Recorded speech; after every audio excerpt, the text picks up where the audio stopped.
The Retirement Café Podcast, episode 31, Investing Explained, Asset Allocation. Retired or thinking about retirement? You've come to the right place. Welcome to the Retirement Café Podcast. In each episode, we bring you an important conversation with insight, tips and knowledge, all designed to help you live a fulfilling and successful life in retirement. Here's your host, Chartered Financial Planner and accredited later life advisor, Justin King. Hello, and thanks for tuning in to the Retirement Café Podcast today. This episode is a little different from most of my podcast episodes in that I don't have a guest with me today. In fact, this is the first in a series of episodes where I will answer the questions I'm asked most often about investing and the elements of investing where the most confusion tends to lie. My aim is to make what can be complex financial jargon into something that we can all understand. So first up is asset allocation.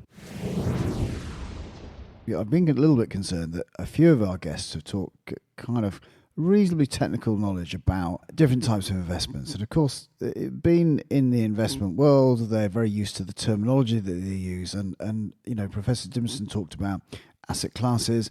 And I wonder whether actually everyone is familiar with this term. So I thought I'd just take a little bit of time just to talk about it and explain how I view asset classes and how we use them in investment portfolios. So asset allocation, as I say, it's so ingrained in how we manage our clients' investment portfolios that we talk about it all the time.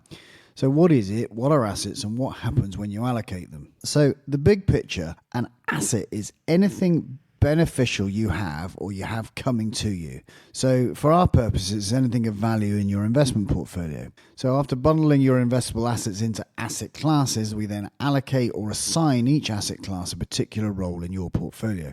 So to offer up an analogy, allocating your portfolio into different asset classes is similar to storing your clothes according to their roles. So your trousers, your shirts, your shoes, etc. So instead of just leaving them in a big pile in your wardrobe, that you kind of have them sorted out. And then you may also further to sort your wardrobe by style. So you create ideal kind of outfits for your various circumstances. So for argument's sake, I have some clothes that I'll do the gardening in. I'll have some clothes for the weekend, clothes for the office, clothes for possibly a wedding, going out, etc. And I suppose they're hung in different parts of my wardrobe, and the shoes are in a kind of a certain order as well. So, you know, likewise, I suppose asset allocation helps us tailor your portfolio to best suit you, efficiently tilting your investments towards or away from various levels of market risks and expected returns. And your precise allocations are guided by your particular financial goals. That's it really. If you stop listening here, you've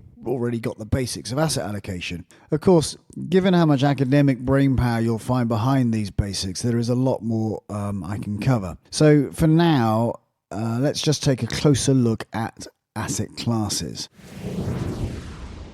So what do we got?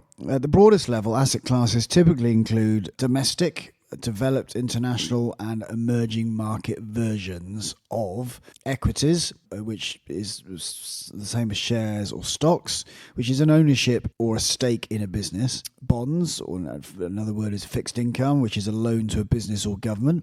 Hard assets, which are kind of a stake in a tangible object, such as it could be commercial property, it could be gold or oil or something of that type. Cash or cash equivalents, so cash just in the building society, in the bank, within your pension fund, which is then investing within the bank account. Or very, you could say a proxy for cash could be very short, 1 month duration bonds to the UK government, let's say, if you're a UK investor. So just as you can further sort out your wardrobe by style, each broad asset class, except for cash, can be further subdivided based on a set of factors or expected sources of return. So, for example, stocks and shares can be classified by company size, small companies, mid-sized companies, large cap companies, business metrics, value or growth, and a handful of other factors more recently identified. And bonds can be classified by type, so government bonds, corporate bonds, and then there's the credit quality, or high or low ratings, and then the term. Are they loans for a short term,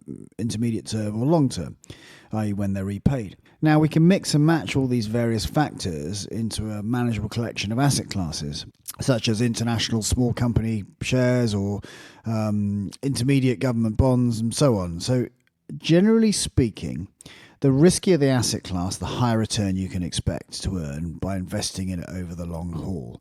Now, once we understand the asset allocation, we've got to implement it. So we've got to turn the plan into action. And this is where we turn to select fund managers with low costs who will track our targeted asset classes as accurately as possible. Now, sometimes a fund tracks a popular index that tracks the asset class, and other times asset classes are tracked more directly. But either way, the approach lets us turn a collection of risk/reward building blocks into a tightly constructed portfolio, with asset allocations optimized to reflect your individual investment plans.